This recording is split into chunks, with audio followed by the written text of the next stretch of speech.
Warm Snow is a smash hit roguelike over in the East, and I always, and I mean always, look for a way to show off this game. What you're going to be looking at today is the mobile version of Warm Snow. Big thanks to Bilibili Games for allowing me to do this early and also sponsoring this video. Despite that, I'll take really any reason to showcase this game, and today I have a brand new mobile release that you're going to see on my iPad. Okay, so let me introduce you to the story of Warm Snow.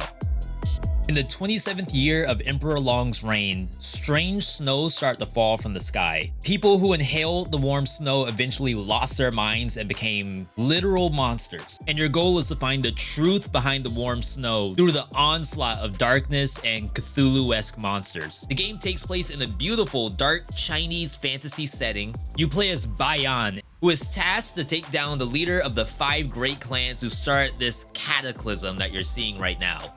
In Warm Snow, you do a ton of movement and a ton of attacking at the same time. The mobile version actually has a feature that lets you link together specific buttons. For example, both attack and dash can be used in tandem. Some weapons worked really well with this pairing system, and I'll get to that a little bit later. But really, when I'm on the go with my iPad, I usually bring a controller with me if I plan on playing anything like an action roguelike. So as an action roguelike, Warm Snow is all about ripping and tearing through monsters by making the best build possible. This is actually my favorite part of the game. I like to think of Warm Snow as a busted build hunter where the #1 way to win is to piece together a build that is functional and scales into the end of the game. What you're looking at today includes the base PC version of the game as well as the first free DLC, which is Ash of Nightmare. When you start off a run of Warm Snow, you have the option of different sects to choose from. Each individual sect has 2 aspects to it, and you can see them on the statues that I'm showing here. One aspect is typically throwing flying swords, and the other one is typically focused on melee attacks. Then you'll be finding different swords. Each sword has a different effect. They have different affixes that are tied to them, and they even get leveled up into different tiers. On top of that, there are different relics that you will find, and each individual relic can fit into one of 4 slots. We have the core slot, which gives the player extra abilities and augments a bunch of different aspects of the character. You have the power slot, which usually augments your basic attack or your flying sword. There's the agility slot, which is especially used for dashing and move speed. And finally, there's the skill slot, which could often be defensive, but it might be a wild card as well. We'll go into depth of the relics and swords a little bit later. Your core gameplay when you start a run is to choose that aspect of choice and then piece together swords and relics to supplement the abilities that your aspect has. Take a look at this build I have right now. We've started off with something basic. We don't really have anything that does extra stuff, but this is going to evolve over time into something completely different and extremely explosive. And that to me is the fun of Warm Snow. But it's not enough for me to just say that. You're here because you want to be shown why I like the game and how it looks on mobile. So let's start off from the beginning. In this run, I'm going to choose my aspect. My choices are between 7-Sword Shura, which is focused on attacking enemies with swords that are stuck in them. Infinite Arak, which can switch towards infinite flying swords or firing one single sword with a massive beam. Carousing Akala, which can leave fire trails behind each flying sword or spray enemies with alcohol, which will actually ignite on fire. Thunder Vajra, which can mark enemies, allowing thunder to strike them. Or you can forfeit all of your flying swords in order to add lightning to all of your dashes. Bitter Cold Body, which is focused on ice abilities. One that allows you to do enhanced critical attacks, and the other inflicts an extreme cold damage over time on the enemy. The gameplay is quite simple. You're slashing enemies. You can hold down the slash button to slash through all the enemies. You're also throwing flying swords at them, of course, if your build allows you to do that. And you're dodging attacks all while progressing room by room. You get the choice on where you want to go between money, relics, or you can test your luck at getting a better sword. But in reality, you're pathing towards what makes the best sense for the build that you have. Once you come across your first item, the game starts to accelerate. Take a look at this first relic I have. It can go into one of 4 slots. Based off the aspect I'm running, which do you think is the best slot that this relic fits into? From here, you can start to see the true customization of a run starting to emerge, and it's not as simple as choosing the rarest relic or weapon to equip. On top of all of that, you have these skill books that will show up. Each aspect that I mentioned earlier has its own skill list, and then your character has a bunch of universal ones to choose from. I don't have the exact number in front of me, but trust me when I say there are gonna be runs where you don't even see a specific skill. This is where the true busted build hunter starts to set in. You're now deciding based off of the aspects that you chose, based off the weapon that you have, based off the relics you found, and the skill books on how to build the best build possible. Not a lot of action roguelikes fall into this category. Most of them expect you to just dodge around, grab the rarest item, and then use that to win. But in Warm Snow, I feel like I'm piecing together a puzzle in order to make, honestly, a YouTube-worthy run out of it. Here is a run I actually did earlier. Alright, so I'm starting off this run about 10 minutes in. This is a run using the Thunder Vajra, but in this case, I'm using the Phantom version, which removes all my flying swords and turns my dash into a lightning dash. The weapon that I'm using, I also found earlier. This is Thunder Breath. When you have Fleeting Phantom, it changes the last strike of your melee attack into an upgraded Thunder Dash. You can kind of see a bit of an AoE around my basic attacks too. This is actually from Big Bone, which we got pretty early on. This version does a slam on the final attack of your melee, and it also stuns all the enemies caught in it. It's actually really nice because eventually we'll want some kind of attack speed, and with a bunch of slams, we'll get a bunch of stuns too. Our first skill book doesn't have anything super impressive in it. We'll go ahead and take defensive preparation because having some kind of defensive layer ready for the end of the game seems pretty smart, at least this early.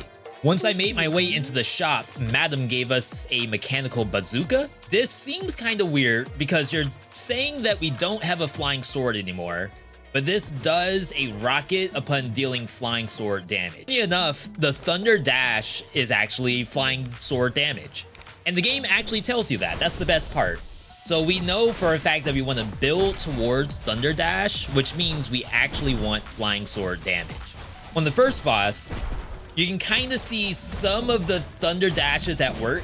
My new sheath replaces the ability to call all of your swords back and changes it into a massive amount of dashes. I do have full control over where I go. I can actually hold down the dash button and then just dash in a circle if I really wanted to. But instead, I choose to kind of dart back and forth. In the second phase of the boss, it's a little harder to position yourself to get the dashes to do damage.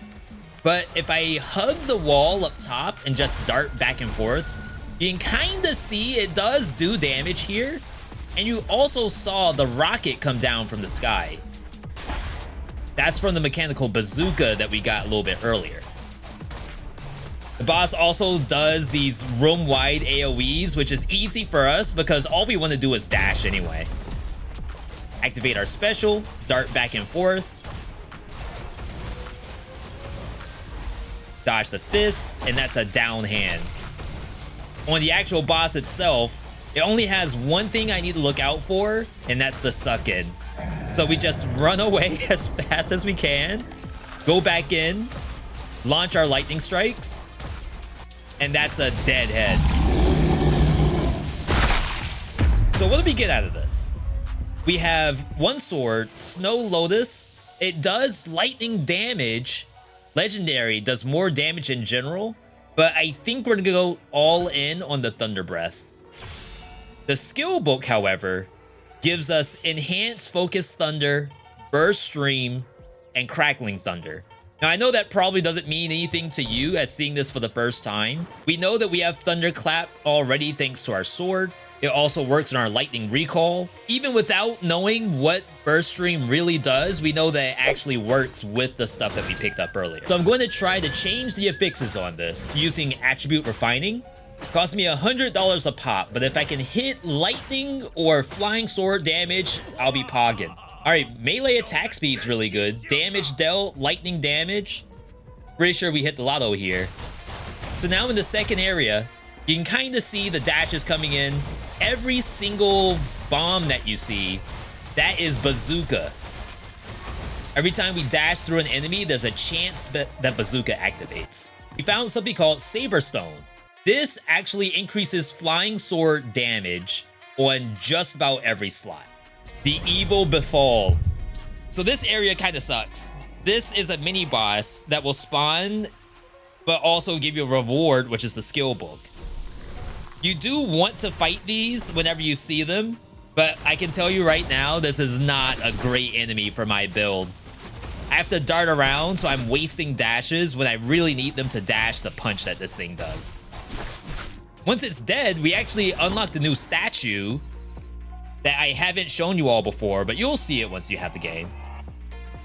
I have my eye on Swift Versatility. This increases your damage in tandem with move speed, so that means I can probably get more move speed later. For example, in this set, I have the choice of 40% move speed while I'm dashing, which is literally all I'm doing. Bullseye gives us a flat 35% on Flying Sword, and Flying Swords have a chance to deal over triple damage. If I'm gonna get anything, I may as well get the guaranteed 45%. All right, so we found a new mini boss. I get to test out some of the damage I have. Really, the build's fundamentally the same. I want to attack the enemy and then dash through. You can see in the top left corner, my lightning recall is a big part of our damage. So as I'm waiting out the cooldown for it, I'm trying to get in melee attacks as much as I can. Our melee now is actually pretty strong. Previously, we were all front-loaded into dash, but now I can kind of spam attack. Thunder Waker is lightning-based, uses Shackle of Thunder and Thunderstone. I have neither of those right now. While I could roll the dice and hope it shows up, I'm gonna stick to the Thunder Breath, which we're already doing pretty well with. In our book, we have Frenzy, Total Madness, and Galestorm Wrath. There's more attack speed, more move speed. Makes complete sense with the build we have.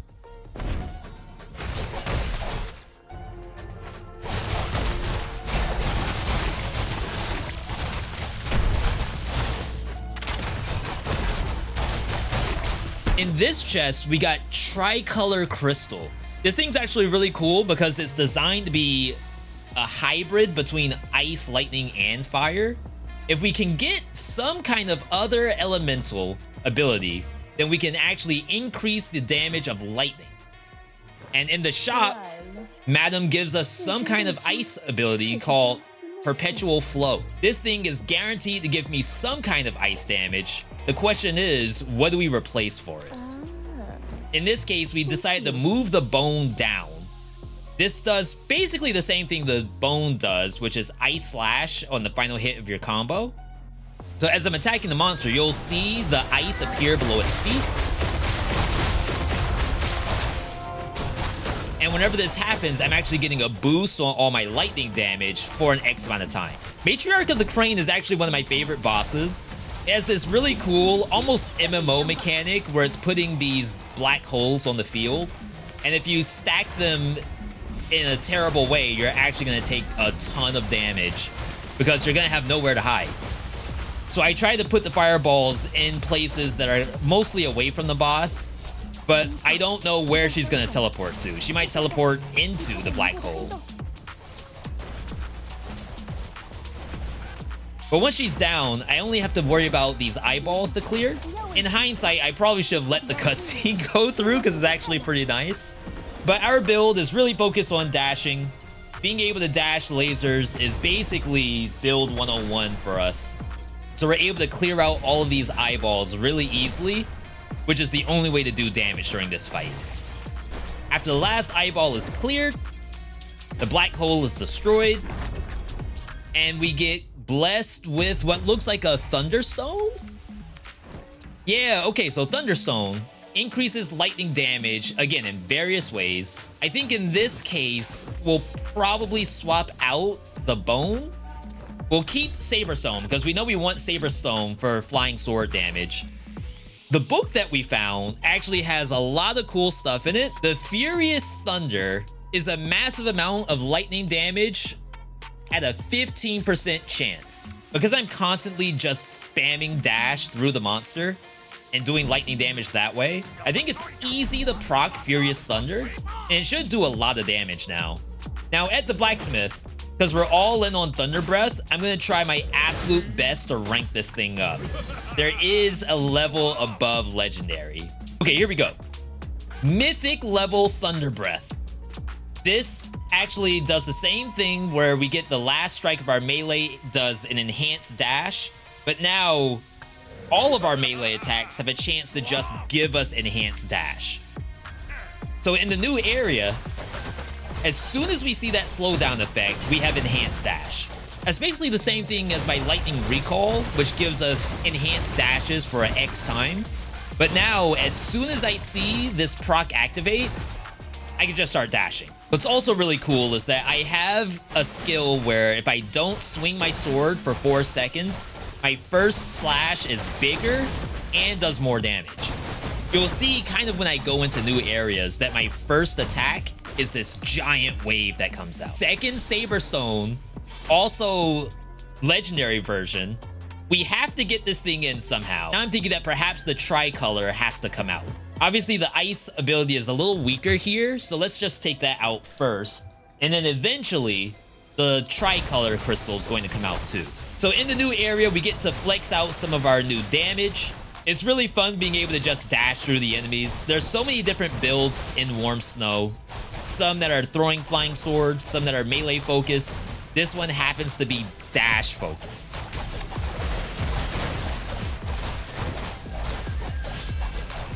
So on the third boss, and I think this is the last one I'm gonna show because I don't want to just show everything in the run. We have to fight the Turtle Warlord. This one has a lot of mechanical pieces that we have to tear through. First being all of these pillars, and then a center pillar that takes the actual damage from the boss's HP bar.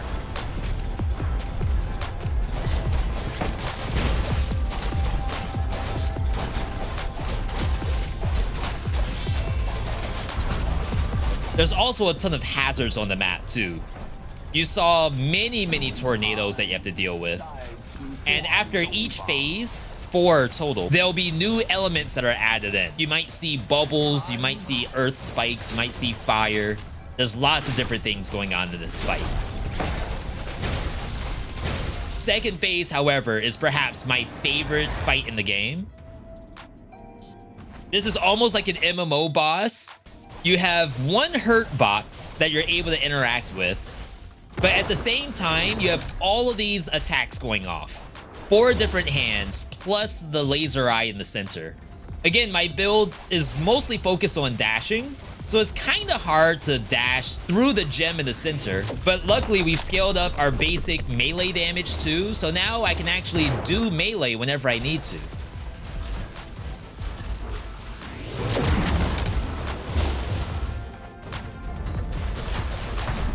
Once the boss is dead, of course, my favorite boss to fight, we just take out the pilot, and we get rewarded with a relic that I guarantee you I'm not going to use, and then a skill book with more awesome stuff to choose from. I'm going to pick up Cracking Thunder. That by far is the best option here. Even though it's a common rarity, it's increasing our damage for everything we have. As with every roguelike, the ultimate test is if you can kill the final boss with this run with this build. If you win, your reward is moving on to the next difficulty. In Warm Snow, there are actually multiple difficulties ranging from normal mode all the way up to the most difficult, which is White Ash. If you're able to reach the tippity top of beating White Ash, you're actually rewarded with skins for your character. If you don't happen to win your first runs, you're in luck because in true roguelike fashion, every boss kill grants you currency that will level up your character over time. Some of these are simple things like more health, more damage, but as you go down the list, you'll see more exciting things like new relic unlocks, the ability to have a relic at the start of a run, the chance for your flying sword to reset, and of course our absolute favorite, Death Defiance. What's great about this game is that each time you go through it, you're presented with a new puzzle piece and that puzzle piece can go really anywhere you want, which in turn gives a high amount of variability to an action roguelite. Let's say you have beaten the game. You may have gone through a couple of extra difficulties, you may have unlocked all of the meta progression, maybe you've seen most of the relics and swords by now. Warm Snow actually has a free DLC called Ash of Nightmare. This mode is unlocked after you beat the game, and it goes through a nightmare version of the normal game. It's set up in a high-speed time trial run where you fight multiple new bosses and you augment your ability with risk reward. What I mean by that is it's the same busted build hunter, but the stakes are higher because not only are you fighting against the clock, but you're also fighting against negative aspects that are building up on your character. Funny enough, as you choose these, some of the puzzle pieces are now nightmare versions and are making your character stronger but at a cost. Ash of Nightmare also comes with a new currency system that goes towards a meta tree that has upgrades specific to Ash of Nightmare. But this alternate game mode gives you a high-speed version of the game with a ton of replayability and alternate endings for each boss you chase after. I think Ash of Nightmare even unlocks NPC costumes for you to use. As you watch this video, I want you to take away the idea that Warm Snow is not like any other action roguelike you've played before. While it has similarities in melee, dashing, bosses, health pots, etc., the real core gameplay is busted build hunter that just does not exist in other roguelikes right now. Action roguelikes already require a certain amount of skill to get through them, but this piece of it isn't really seen in the other games very often. You may consider yourself a pretty skillful player in some of the other games, but do you have the skill to piece together a build from essentially nothing? Right now, I'm playing a melee-focused build. So which slot does this relic go in, and what happens to the item that was previously in that slot? This, to me, along with the aesthetic, is the true essence of Warm Snow. Exhilarating combat after creating a unique relic and build combination. Thanks for listening to me ramble on about this game. If you made it this far, leave a like on the video. It definitely helps a lot. Subscribe and ring the bell if you like action roguelikes and all the different things I play on my channel. If you end up grabbing Warm Snow, let me know in the comments which aspect you like the most. Otherwise, thanks for viewing, and I'll catch you on the next video.